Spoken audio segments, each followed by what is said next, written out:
අයිබෝවන් සුබ දවසක් ප්‍රාර්ථනා කරන හැම දිනාටම. ඉතින් මම හිතුවා අද ඔයගොල්ලොත් එක්ක කතා කරන්න ඕන කියලා මේ වගේ ලස්සනට හදා ගන්න පුළුවන් ඉන්ඩෝර් ප්ලාන්ට්ස් වලට අපි හැමෝටම පොදුවේ දාන්න පුළුවන් බඳුන් මාධ්‍යයක් ගැන. අපි ඉතින් ගොඩාක් සැලකිලිමත් වෙනවනේ අපි ශාකයක් හදනකොට ඒකට ලැබෙන්න ඕනි ආලෝකය, වතුර දාන හැටි, ඒකට කොහොමද අපි පෝර දාන්නේ, අපි මේ වගේ දේවල් ගැන ගොඩාක් සැලකිලිමත් වෙනවා. ඉතින් ඒ වගේම වැදගත් දෙයක් තමයි අපි ශාකයක් හිටවන ගන්න බඳුන් මාධ්‍ය. ඉතින් මේ වගේ විසිතුරු ශාක වර්ග, ඒ වගේ මල් පිපෙන ශාක වර්ග උනත් අපි හිටවනකොට ඒකේ වැදගත්ම දෙයක් තමයි අපි හදාගන්න බඳුන් මාධ්‍ය හොඳට ජලය බැහැලා යන බඳුන් මාධ්‍යයක් වෙන්න ඕනි. මොකද තනිකර පස් විතරක් ගත්තොත් එතෙන්දී හොඳට වතුර බැහැලා යන්නේ නැහැ. ඊගාට වතුර රැඳුනහම අපි හිටව ගන්න පැලේ මුල් මැරෙනවා, මුල් කුණු වෙනවා. අනිත් කාරණේ තමයි මුල් වලට හොඳට විහිදෙන්න විදිහක් නැහැ. පස් තද වෙලා තියෙනකොට මුල් වලට නිදහසේ පැතිරිලා ශාකය හැදෙන්න තියෙන අවකාශය අඩුයි.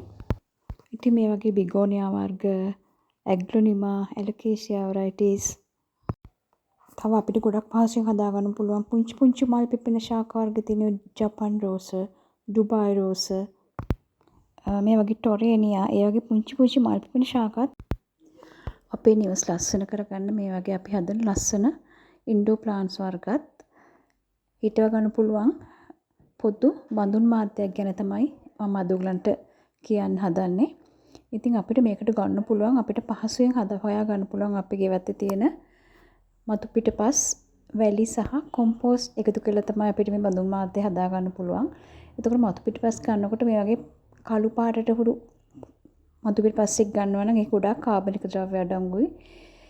මතු පිටපස් කොටස් එකකට, වැලි කොටස් එකකට, කොම්පෝස්ට් කොටස් භාගයක් හරි, වේලි ගොම මම මෙතන අරන් තියෙන්නේ වේලි ගොම මේ දවස්වල මන් ළඟ තියෙනවා. ඉතින් මේ වේලි ගොම කොටස් භාගයක් වගේ දාලා හදාගන්න බඳුන් මාධ්‍ය අපිට අපේ මේ ඕලින් පැලයක් පැල කරගන්න ගන්න පුළුවන්.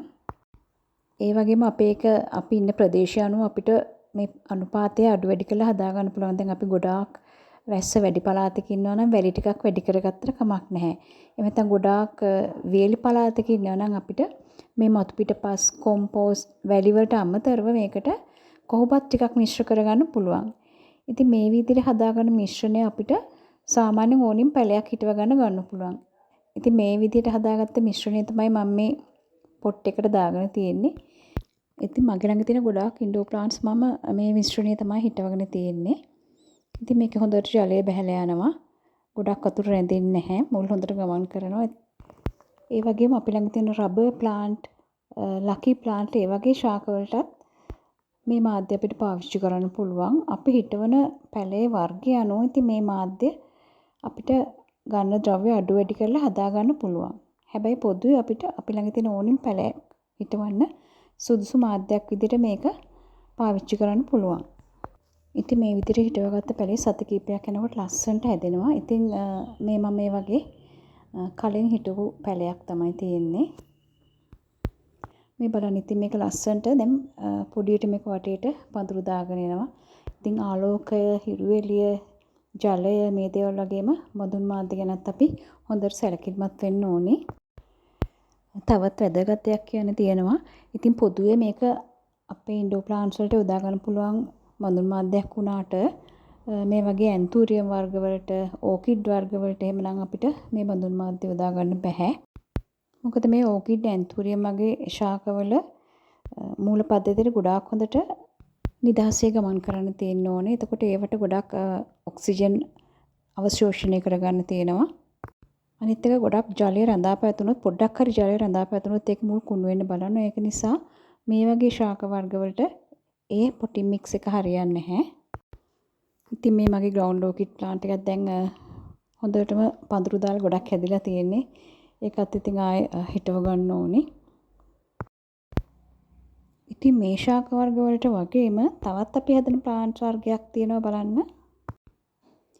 මෙන්න මේ වගේ ඉන්ඩෝර් ප්ලාන්ට්ස් මේවටත් අපිට ගොඩක් පස් අඩංගු බඳුන් මාධ්‍ය පාවිච්චි කරන්න අමාරුයි. සමහරක් අය මේවා හිට ගන්නවා තමයි. නමුත් මේ වගේ මුල් වලටත් හොඳට නිදහසේ ගමන් කරන්න පුළුවන් බඳුන් මාධ්‍යයක් තමයි අවශ්‍ය වෙන්නේ.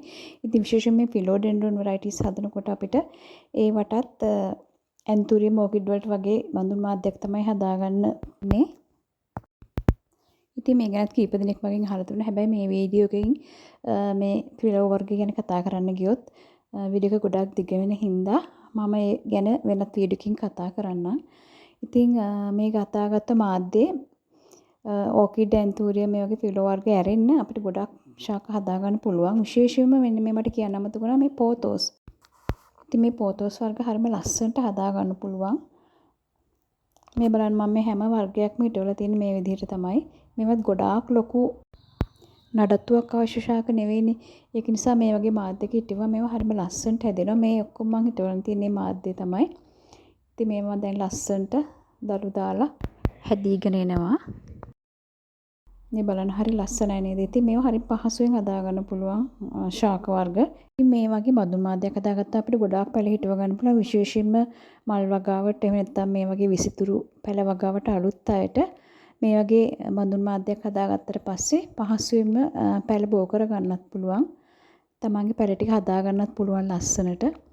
ඉතින් මේ වගේ අපේ නිවස ලස්සන කරන, ගෙමිදුල අලංකාර කරන, අපේ මනස සුවපත් කරන ලස්සන ගස් ටිකක් ගැන, ලස්සන පැල ටිකක් ගැන කතා කරන්න අපි ආයෙත් වීඩියෝ එකකින් හමු වෙනකල් හැම දිනාටම වාසනාවන්ත සුබ දවසක් ප්‍රාර්ථනා කරනවා.